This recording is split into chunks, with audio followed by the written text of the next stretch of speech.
I don't know. I don't know what to say anymore. You think I should be happy, but I'm not. I'm not. No, 4 straight wins, so what? 6-1-1 in our last 8, so what? Doesn't mean anything. This team, they just don't have it, all right? I'm going to come out and say it, because sometimes the truth hurts, but somebody needs to say it. This team just doesn't have what it takes, okay? They don't. They cannot find a way to get a goddamn shutout, and it's pissing me off. Wow. You have to get up, do what they do. But that was insane. Let's not get ahead of ourselves. Come on. I make go records, baby. I'm liking this. Hello and welcome to another episode of Hawks Recap. My name is Clay. Thanks for tuning in. Blackhawks have just played their 20th game of the season. That's right, the big 2-0. They're just about a quarter of the way through this season. Back end of a back-to-back against Buffalo at home, and the Blackhawks come away with a big victory. 4-1 over the Sabres for their 4th straight win. As I mentioned, 6-1-1 in their last 8. Pretty darn good stretch of winning hockey the Hawks are having right now. But, man, it just would feel so much better if we could get these goalies a shutout. Corey Crawford starting in net for the Hawks in this one, back end of back-to-back. Makes sense, typical goalie management. Robin Lehner got the start in Nashville for the front end of this back-to-back, so he's not going to play back-to-back nights. That would just be stupid, although it would have been fun to see him face off against his former team. But we did have 2 other players facing off against their former team. Alexander Nylander facing off against his old team in Buffalo. Henry Jokiharju facing off against his old team in Chicago. If you recall, both players got traded for each other this summer in a trade that I was not the biggest fan of because I was a big fan of Henry Jokiharju. But the trade seems to be doing all right so far, although I'm not one to say we won the trade or Buffalo won the trade. Like, we're 20 games in. Like, this is a type of trade. Both players are super young. This is a type of trade that you're going to look back, years from now and say, okay, maybe this team got the better of the trade. I'm not going to judge that trade right now.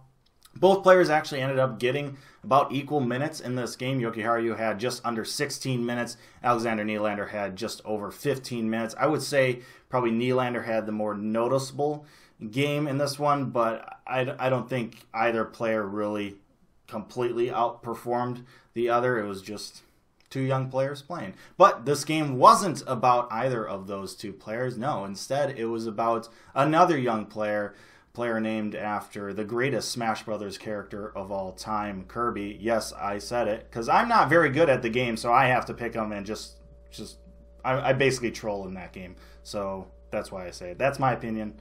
May not be right, but I'm sticking to it. Kirby Dach with an absolute fantastic game in this one. Let's talk about it. I would say the Sabres had the better of the opportunities in the first period. They had the better of the play, at least. Blackhawks really sluggish, really slow getting their offense going in that first period, but it would eventually come together late in that first, and it culminated with Kirby Dach getting a backhand goal, which a helpful assist from Jack Eichel. It kind of redirects off Eichel's stick and kind of just hops right on over Hutton's shoulder and into the back of the net. Either way, it counts. Hawks up 1-0 going into the second period. Speaking of Jack Eichel, a little disappointed in him tonight. Not necessarily that he wasn't trying, but he had the puck a lot, and you could see the talent was there. But if I had to describe it, he looked like a beer league ringer that got brought in, scored a bunch of goals. He scored 4 goals last night for the Sabres. So a beer league ringer that scored a bunch of goals and now is just kind of looking to just pass the puck off and try not to piss anyone off because he's already scored a bunch. Does that make sense? Because that's how Eichel looked in this one. Like, he passed up a number of shooting opportunities. Like, if I'm the Sabres, I want Eichel shooting the puck. But he just didn't in this game. He looked like he was more interested in trying to get his teammates goals than himself, and well, obviously it didn't really work out. Also, as a Blackhawks fan, I will take that. The second period would be where the Kirby Dach special would peak in this one. He just all over the place. Puck was finding him. He had a number of chances. Also, Brandon Saad had a number of chances in that period. A couple breakaways, just could not find the back of the net. That's just Saad, I guess. But Kirby Dach would, just about 7.5 minutes left to go in that middle frame. Zach Smith springs Kirby Dach, who races by Jack Eichel, who did not really put in the best of defensive efforts there. And basically a breakaway from the dot in. Kirby just goes forehand, backhand, roofs it. And it's 2-0 Hawks. 2 backhand goals for Kirby Dach. By the way, Kirby is rooming with Seabrook, or he's staying at Seabrook's place. Seabrook, last game against the Predators, scored a backhand from about 40 feet away. Like, Seabrook must have taught him the secrets of the backhand, because Kirby now looks fantastic with that move, just as Seabrook did against Nashville. Coincidence? I think not. Also, once again, Blackhawks continuing their trend of scoring the first 2 goals in the game. Blackhawks didn't get both of them in the first period like a number of their other games, but still, first 2 goals going up 2-0. That's a nice trend to have. I'm liking that they're doing that. Although the other teams might be getting more shots because they're chasing, they're, in a deficit, they kind of have to. It puts the defense and the goaltending in just less stress. So it's just a nice thing to have going on. Blackhawks had 3 power plays in that second period. None of them really went all that great. Also, Gustafsson with a fight. That was interesting. So the Hawks cannot capitalize on their power plays, at least in that second period. They actually had to fight off a penalty kill going into the third period. That was a big moment in the game. It's only 2-0. Sabres score there, beginning of the third. This is a completely different game. But the Hawks PK would come through. They would kill it. Hawks would get a power play of their own shortly after. And just under 4 minutes into the final frame, Showtime is activated. Patrick Kane off a face-off, just loose puck, just turnaround jumper basically. It just throws it top shelf over Hutton and in, makes it a 3-0 game. Power play goal, although it took like 5 seconds on the power play there. Nothing was set up. It was just scrappy. But 3-0 Hawks. This game pretty much put away with that. And, well, the Hawks have a chance to get the shutout.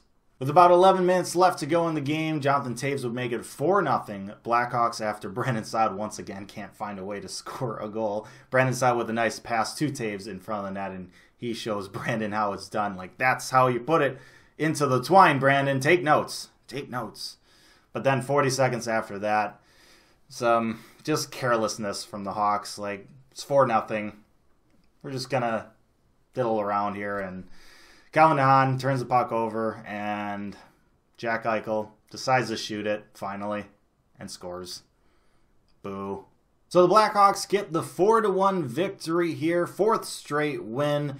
4 points on this back-to-back. That's always a nice thing to have. And when you have 2 starting goaltenders and you're playing as well as the Hawks are right now, your chances of being able to do that just increase a lot.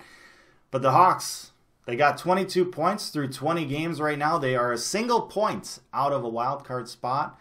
Both Vegas and the Calgary Flames have 23 points. Vegas has played 22 games. Calgary has played 23. So Hawks have a couple games in hand there. Take that how you want. But the Hawks are in a pretty good spot right now. And with that, I say thank you so much for watching this episode of Hawks Recap. I really hope you enjoyed it. Let me know your thoughts down in the comments section below. Tell me just how much of a stud Kirby Dach is. Also, tell me how much of a stud Connor Murphy is. What a game from him as well. 2nd straight game, coming off an injury, just doing everything on the back end. Love it. Absolutely love it. Like, share, and subscribe. Appreciate that as always. But most importantly, stay safe, make good decisions, and I'll see you next time.